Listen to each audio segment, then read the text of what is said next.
Browns are back from the bye. It is Patriots week. They are getting ready to travel to Foxborough on Sunday for a nationally televised game, Mary Kay. And Odell Beckham talked today. Baker Mayfield talked today. Let's get to some takeaways, and let's start with Odell. Well, first of all, when he talks about Bill Belichick and Tom Brady, his eyes light up like a kid in a candy store. He admitted that he would have loved to have played for the Patriots, and that at any point in time when he was with the Giants, he would have been happy to go over there and play for New England. Of course, he's happy here now, and he did also say that he needs to do more for this football team, and he's committed to doing that the rest of the way. Yeah, Beckham, of course, who wouldn't want to play with Tom Brady, and who wouldn't want to play in that system that has won so many Super Bowls? Unfortunately, Odell was not in the league yet when the Giants were beating the Patriots in those Super Bowls. The other thing for Odell is he wants to do more for this football team. Obviously, it hasn't been quite the start he wanted, especially jiving with Baker Mayfield, and he wants to do more for this team. You know, he did. He said today that before the bye, even before the Seahawks game, he was still wrestling with some of those demons. He didn't go into detail about exactly what those demons were, but we know that he really grappled with this trade, with coming here, leaving New York, and those sorts of things. So, again, he didn't really elaborate on it, but he did say that he's kind of got his head on straight now, and he plans on giving everything he has to this team.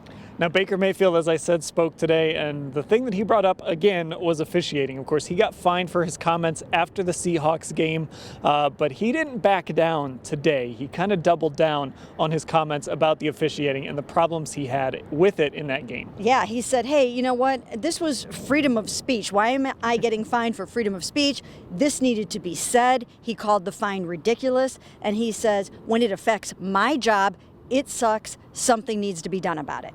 And another piece of news, Josh Gordon, the Patriots wide receiver, it still sounds weird to say that, he goes on injured reserve, so the Browns will not face him on Sunday. It's a little murky if they might end up facing him again at some point this season, because there's a chance maybe he could become available in free agency. Maybe some team on the Browns schedule picks him up or something. But as of right now, Josh Gordon on injured reserve. He's not playing Sunday against the Browns. Yeah, and you know, there are reports now, as you mentioned, that he feels pretty healthy and ready to go sooner than later. So I think what we will probably see is a parting of the ways between the Patriots and Josh Gordon. Somebody else is going to pick him up, and we'll go from there. The saga continues. And there are a lot of teams out there looking for wide receiver help. I mentioned some of the future Browns opponents. One of those teams may be the Bills. What about the Ravens? They need wide receivers. Anyway, that's a topic for another day. We'll have full coverage of everything that happened here at cleveland.com/Browns. And make sure you click that banner at the top of that page and sign up for Football Insider to get texts from Mary Kay and a daily newsletter with some exclusive content you can't find anyplace else.